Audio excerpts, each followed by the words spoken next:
I feel like social media nowadays gives men a lot of mixed messages in terms of what women find attractive, how they want a man to act. Do they want him to be super emotional and in touch with his emotions, or do they want him to be a stoic leader who can just press on in the face of disaster? Because for a hot minute, it felt like the culture was saying, we want men to be more sensitive, to open up, to be there for us emotionally. But now it feels like it's gone completely the other direction, and people online, women specifically, are making fun of men for crying. Women, true feminine women, do not want to see their men cry. It is a big turnoff. We don't want to see that, because it is a sign that his masculinity is not where it should be. And if you want a provider, protector, someone that's going to be loyal to you. Now, to me, the reality here is pretty clear, at least in terms of the man's experience. So, yeah, we experience emotions, absolutely. The question is do we feel comfortable with expressing those emotions to this person, or do we feel like it's our responsibility or duty to withhold those things and suppress those things? There's no doubt from a man's perspective that there is a tension going on within us. If we open up, will they lose respect for us? Will that be a turn off for them? Will we not be attractive anymore as a masculine man?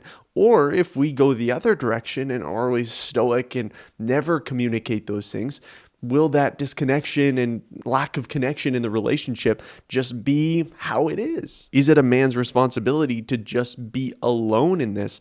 Those are kind of the questions that I'm asking. Who takes care of Shaquille O'Neal? Nobody. Take care of myself.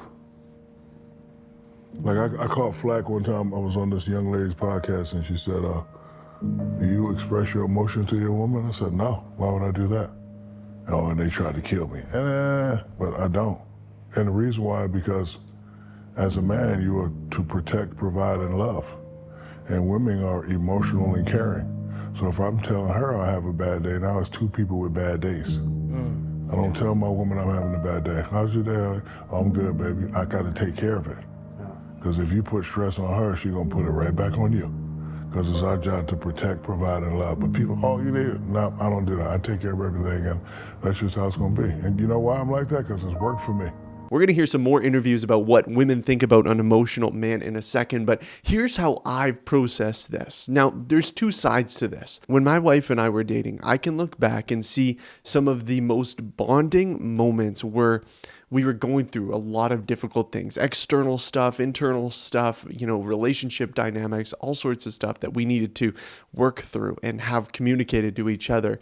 Those were some really hard times. And I can remember talking to my dad and he asked me if I had cried in front of her yet.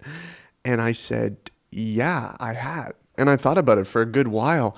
And it really clicked that moment for us was so bonding. It was so meaningful because it was about something that we were both experiencing and it was real. To not feel or to express those emotions would have been totally disingenuous or inauthentic. Now I'm going to show you the flip side of that.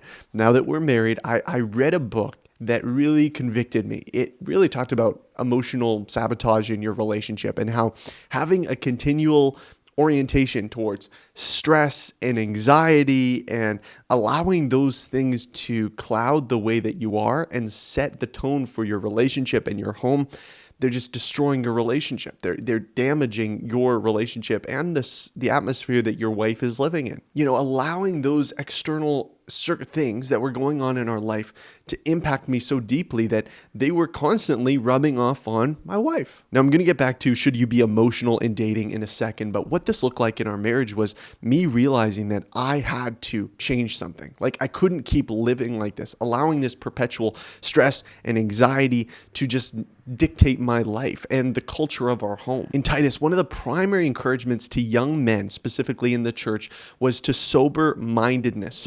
And I've been thinking about this so much, and I think this will be helpful for you. In the book, Emotional Sabotage and Leadership by Joe Rigney, he talks about these three elements to sober-mindedness. The first element is clarity of mind. You see, your emotions, they act like a fog or a cloud, so you can't see clearly. But having clarity of mind, you can begin to sort through the fog in order to make the right decision. Second element is stability of the soul. When circumstances are going out of whack, when it feels like you are experiencing an earthquake, you need stability of soul to persist. And the last element is readiness to act. If you're feeling anxiety or fear, like, do something about it. If you can create a plan, if you can create a vision that can alleviate and create some structure to actually getting to a place where you are secure and you are moving in the right direction. So there's no doubt sober-mindedness is essential not only within marriage, but just a relationship in general. If you're allowing your vision and how you're interpreting things to constantly be flooded and fogged up by your emotions, you're not going to be able to process and love them the way that you want to. Even still, the question still stands, what level of emotionality is acceptable for a man in a relationship? I have had a man cry like sob in my arms like too many times, more than I've cried.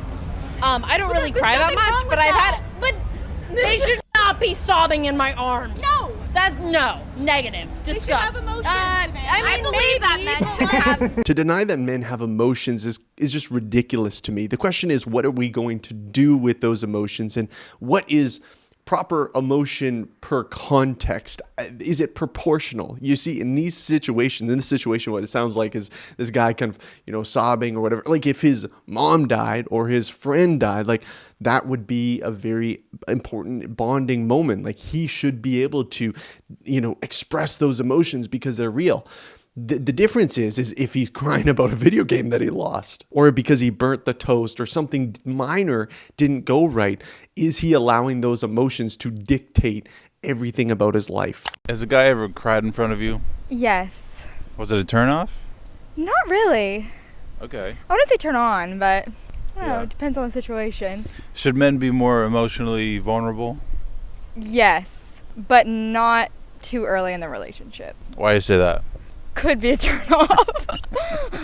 It kind of implies they're a little weak or drama pants. Could. Yeah. It depends what they're crying about, but Okay. yeah. This makes a lot of sense to me. As much as I would say that a woman that says, a man that cries, period, is, whatever, not attractive, and I think it's not a manly thing to do, I would consider that woman, that mentality, a red flag, no doubt.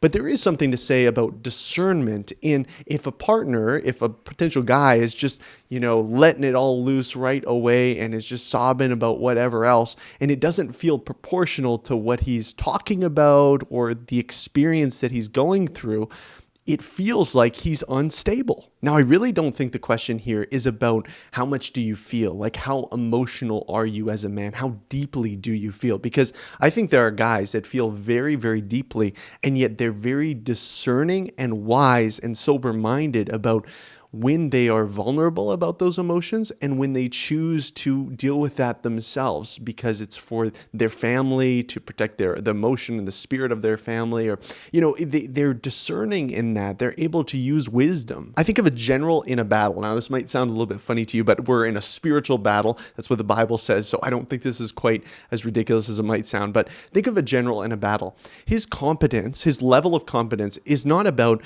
whether he feels, whether he's an emotional man.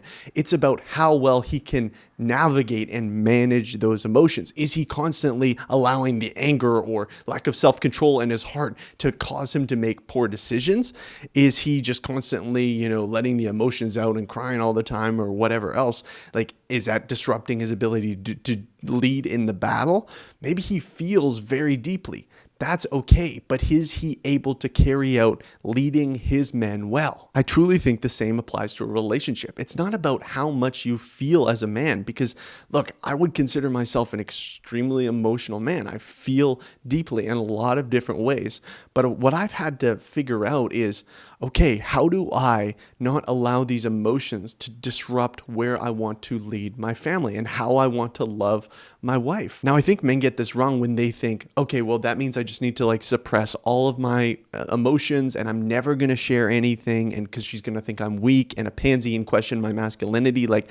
The thing is that you need to be able to share vulnerably at some point. Maybe not, you're not sharing the most deep and the most vulnerably at the beginning, because That's just not how you conduct yourself in a relationship generally. But as trust builds, as it's proportional to the vulnerability, then you're sharing, and that is a bonding thing.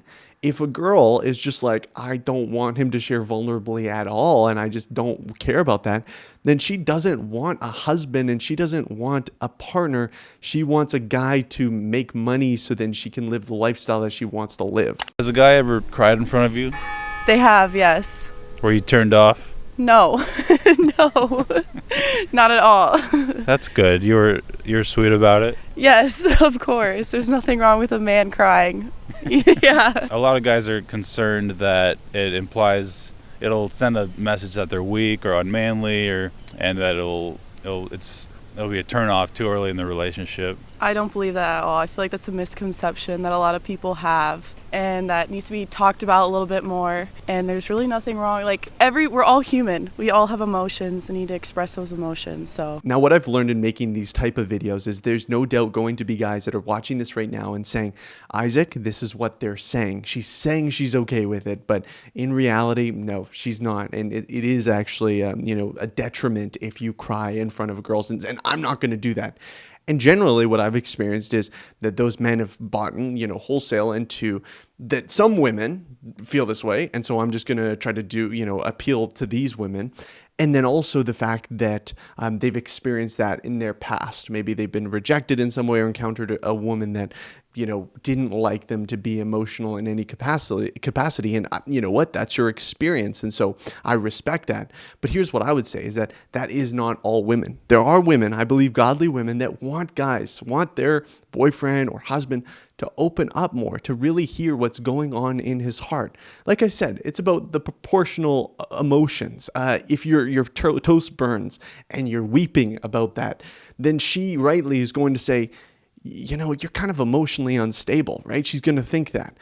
But if you're sharing something on your heart that is meaningful to you and you weep, man, that's just being a human. And hey, I have no doubt that there are some women that find that just incredibly unattractive.